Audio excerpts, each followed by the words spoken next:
एक बात आपको बताएं, किसी व्यक्ति के 3 पत्नियां हों, 3 पत्नियां, अच्छा बोलो पति अगर मरे तो तीनों पत्नियां बेकार विधवा हो जाएंगी, कोई मत।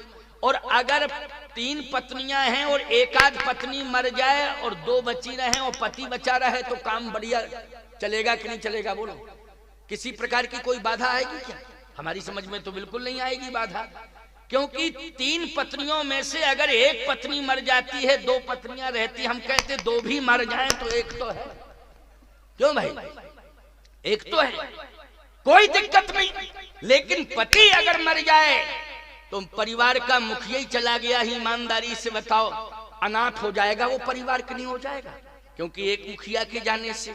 तो सीधी सी बात ये थी कि अगर कैकेयी ये शर्त रख रही थी कि राम बन नहीं जाते हैं तो मैं मर जाऊंगी, और दशरथ जी कह रहे थे कि राम अगर बन चले गए तो मैं मर जाऊंगा, तो बोलो किसका मरना ठीक था? जरा बताओ। वैसे नियम हम बतावें आपको, सही नियम बताएं। पति के पहले पत्नी को मरना चाहिए, वो भाग्यवान मानी जाती है। पति के पहले जो पत्नी मर के चली जाती है, बोलो ईमानदारी से, उसको सुहागवती कहते हैं कि नहीं? तुम्हारे छत्तीसगढ़ में भी यही कहते होंगे, कहते कि नहीं? भाग्यवान मानी जाती है कि नहीं मानी जाती? और वो अपने को मरते समय उसकी श्वास, अंतिम श्वास निकलती है तो याद रखना, पति का अगर दर्शन उसे हो रहा है तो अंतिम श्वास पति को देख करके प्रसन्नता में उसकी अंतिम श्वास निकल जाती है कि तुम्हारे देखते देखते मेरे प्राण जा रहे हैं, अब मेरा जीवन धन्य है, कन्फर्म है कि मेरा उद्धार हो जाएगा, मेरा उद्धार हो जाएगा। सही बताओ प्यारे, यही धर्म भी कहता है। प्रारब्धानुसार अगर कोई घटना घट जाती है तो मैं तो ये कहता हूं कि राम की मां को भी वैधव्य मिला है। कोई संसार की नारी अपने आप को ये न कहे कि मैं ही ऐसी अभागिनी हूं कि मेरे देखते देखते मेरा पति चला गया। तो मैं तो कहता हूं कैकेयी की बात छोड़ो, कौशल्या जैसी महान तपस्विनी जिसने अनंत वर्षों तक तपस्या की है, निर्गुण ब्रह्म को सगुण बना करके अपनी गोदी का लाल बना लिया है, ऐसी कौशल्या को भी वैधव्य लेना पड़ा कि नहीं लेना पड़ा? बोलो, जो ब्रह्म की मां है, जो राम की मां है, बोलो उसे भी वैधव्य लेना पड़ा कि नहीं? हमारा किसी प्रकार से ऐसा भाव नहीं है कि अगर दुर्भाग्य के कारण, किसी घटना के कारण कभी किसी परिवार में ऐसी कंडीशन आ गई हो तो वो माताएं अपने को ये सोचने लगे कि स्वामी जी भी तो इस प्रकार की बात कह रहे थे कि उससे बड़ा दुर्भाग्यशाली संसार में कोई होता नहीं है जिसको पति छोड़ करके चला जाए। अरे मैं क्या कह रहा हूं, जिसको पति छोड़ के चला जाता है वह पत्नी स्वयं कहती है कि मेरे समान संसार में कोई अभागी नहीं है। बोलो कहती है कि नहीं कहती है? मेरे समान संसार में कोई अभागी नहीं है, मेरे समान संसार में कोई दुर्भाग्यशाली नहीं है, ये तो स्वयं वो ही कहती है प्यारे। लेकिन सत्य तो ये है कि दोनों में से अगर ये कंडीशन आ जाए, मान लीजिए धर्म संकट की बात बता रहा हूं, पति पत्नी दोनों हों और मौत आए और मौत कहे एक को ले जाएंगे एक को छोड़ जाएंगे, दोनों में से हम आए हैं लेने के लिए, लेकिन एक पति पत्नी के बीच में मौत खड़ी है, समझ लेना, हम उदाहरण दे रहे हैं, समझ लेना, बस समझो समझो, नहीं समझो तो अपने घर चले जाना, क्या दिक्कत है, हमको तो बताना है, समझाना है। पति पत्नी के बीच में मौत खड़ी हो, मौत, और वो मौत कहे कि हम खड़े तो दोनों के बीच में हैं, लेकिन पति पत्नी में से एक को ले जाएंगे, अब आपस में निर्णय कर लो कि कौन जाने को तैयार, कौन जाने को तैयार। तो बोलो सबसे पहले पत्नी को कहना चाहिए कि नहीं, पति को छोड़ दो मैं जा रही हूं, हमारी समझ में। अब वो बात अलग है, क्या कहती क्या नहीं कहती उसके मूड पर है नहीं, लेकिन सही बात तो ये है कि पत्नी को ये कहना चाहिए मौत से कि मौत मेरे पति को हाथ मत लगाना, मैं जाने को तैयार हूं, मुझे ले चल। बोलो ललकार के कहना चाहिए कि नहीं कहना चाहिए? और पत्नी कहीं ये कह तो संदेह पाया जाएगा, नहीं संदेह पाया जाएगा कि नहीं पाया जाएगा, इस प्रकार की भाषा बोले। एक बार मेरे सामने एक व्यक्ति रोता हुआ आया, बोले महाराज महाराज महाराज महाराज। हमने क्या बात है? बोलो पत्नी को समझा दो मेरी, नहीं तो मैं आत्महत्या कर लूंगा। हमने कहा अरे ये तो बहुत खतरनाक बात है। उसकी पत्नी भी पीछे से आई। मैंने कहा कि पति अगर आत्महत्या करेगा तो पाप तुझे लगेगा कि नहीं, और तू विधवा हो जाएगी, तेरा जीवन बेकार है। ऐसी परिस्थिति पति के सामने क्यों पैदा कर रही है कि ये आत्महत्या करने को तैयार है? बात क्या है? मैंने उससे पूछा पति से, मैंने कहा क्या बात है, मरने के लिए तू तैयार है, बात क्या है? उसने कहा महाराज जी सही बात बता दूं, शाम को हम दुकान से आते हैं व्यापार करके और खोपड़ी खराब करती है। तो हमने कहा क्या खोपड़ी खराब करती है, पैसा वैसा मांगती होगी, कितना कमा ले आके? ये नहीं, ये कहती है कि तुम झूठ बोल के धंधा मत करो, झूठ बोल के धंधा मत करो। हमने कहा बात तो सही कहती है भाई, अगर ये पत्नी कहती है कि झूठ का धंधा मत करो, झूठ का धंधा मत करो, झूठ का, तो बात तो सही कह रही है। अब ऐसे में बोलो हम किसका पक्ष लें?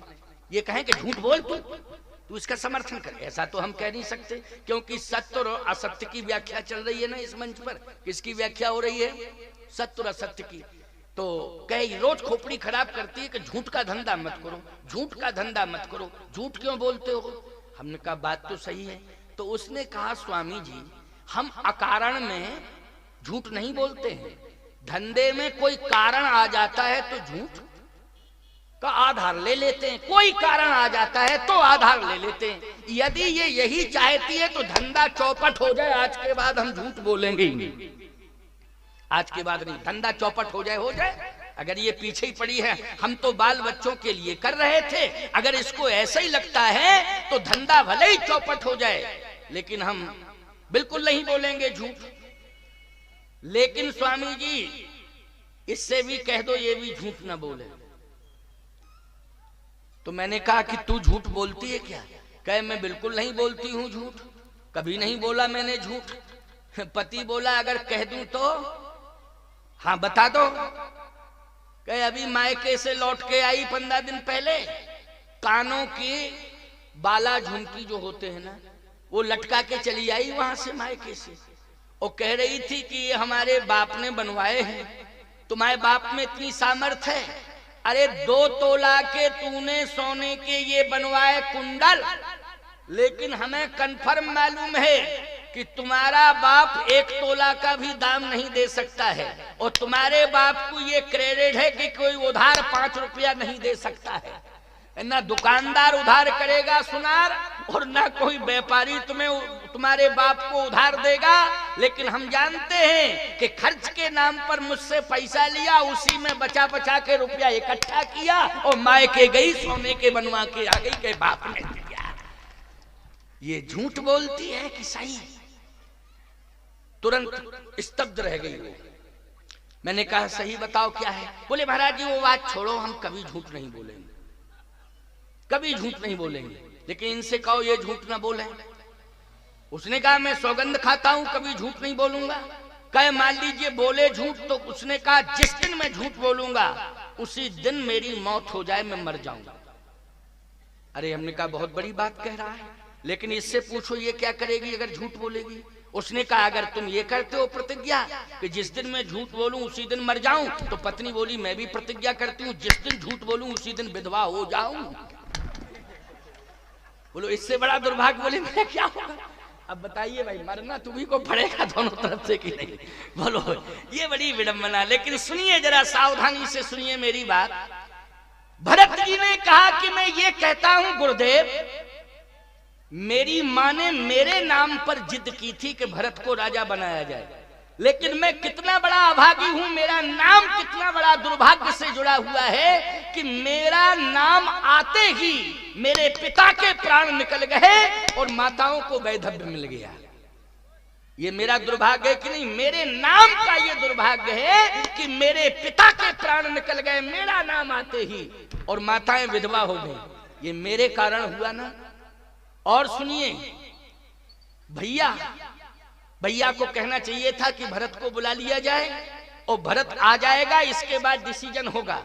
लेकिन भैया भी मेरे आने का इंतजार नहीं किए, पहले ही कह चुके कि भरत प्राण प्रिय पावे राजू, भरत आ जाए तो भरत को राजा बना देना वो मुझे प्राणों से ज्यादा प्यारा है। तो कंडीशन ये हो गई कि भैया को भी 14 साल बन बन भटकना पड़ रहा है मेरे नाम के कारण। मेरे नाम के कारण पिता की मृत्यु हुई, मेरे नाम के कारण माताओं को वैधव्य मिला, और मेरे नाम के कारण ही, भरत के कारण ही भैया को 14 साल का वनवास मिला। ये सब मेरे कारण हुआ है।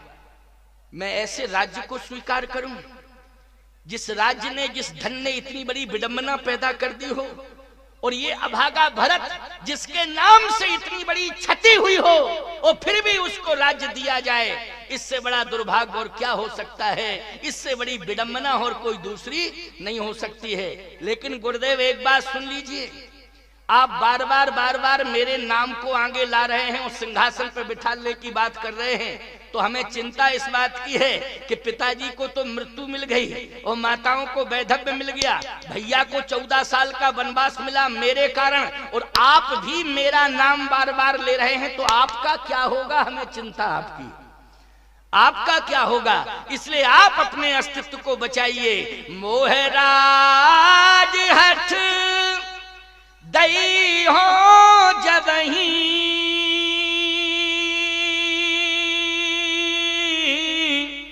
तो रसा रसा तल जई है तवही। यदि आप जबरदस्ती मुझे राजा बना देंगे तो ये राज्य ही रसातल में चला जाएगा। इसलिए बचाओ। भरत, ये राज्य कैसे बचेगा? बोले कोई भी राज्य हो, कोई भी संपदा हो, कोई भी अस्तित्व हो, अगर बचता है तो पुरुषार्थ से नहीं बचता है, परमात्मा की कृपा से बचता है। इसलिए परमात्मा की कृपा को प्राप्त करने के लिए हमें एक ही उपाय सोचना चाहिए। क्या? कि सबको छोड़ के परमात्मा की खोज करनी चाहिए। सबको छोड़ के किसकी खोज करनी चाहिए?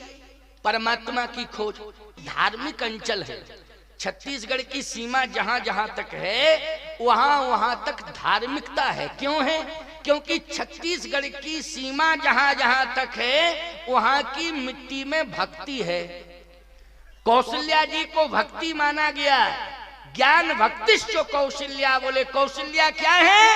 बोले साक्षात भक्ति है। और छत्तीसगढ़ की सीमा जहां जहां तक है वहां की मिट्टी में भक्ति समाई हुई है। इसलिए उस भक्ति ने ही, इतनी बड़ी भक्ति में शक्ति थी कि महारानी कौशल्या का प्रादुर्भाव हो गया है। और ऐसा प्रादुर्भाव हुआ है कि कौशल्या जी यहाँ की भक्ति लेके यहाँ की भक्ति की शक्ति से पहुंच गई कहां? अयोध्या। कहां पहुंच गई?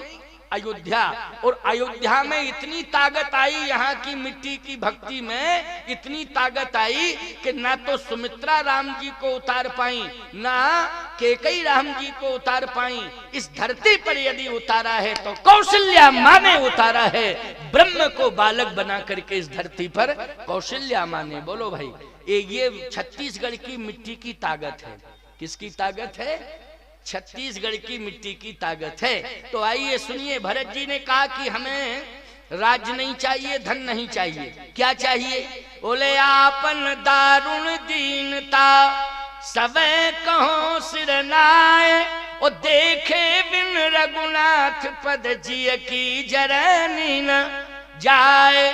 देखे बिन रघुनाथ पद जिय की जरनी न जाए। जब तक राम पद नहीं देख लूंगा तब तक हमारे हृदय की वेदना समाप्त नहीं होगी। ये संसार के जितने भी सुख संसाधन हैं, ये सुविधाएं जितनी भी हैं संसार की, ये राम भक्ति में बाधक हैं। क्या है? राम भक्ति में बाधक हैं। एक बात मैं कहना चाहता हूं, सुविधाएं तो अपने आप मिल जाएंगी अगर सिद्धांत तुम्हारे साथ हो। बोलो भाई। और यदि सिद्धांत चला गया तो सुविधाएं जितनी भी होंगी धीरे धीरे सब चली जाएंगी। बोलो चली जाएंगी। सिद्धांतहीनता के कारण रावण का साम्राज्य चला गया कि नहीं चला गया? जितनी भी सुविधाएं थी वो सारी सुविधाएं चली गई कि नहीं चली गई? बोलो किसके कारण? सिद्धांतहीनता। सिद्धांत को उन्होंने ठुकराया तो सुविधाएं अपने आप चली गई। और जिसने अपने जीवन में सिद्धांत को अपनाया, हरिश्चंद्र की कथा आप सुन रहे थे, सारी सुविधाएं हरिश्चंद्र की चली गई थी, लेकिन सत्य और धर्म नहीं छोड़ा। अंत में भगवान प्रकट हो गए और जो भी चला गया था वो सब वापस कर दिया भगवान ने कि लो संभालो संभालो संभालो। बोलो सब मिल गया कि नहीं मिल गया? किसके कारण मिला? ये सत्य और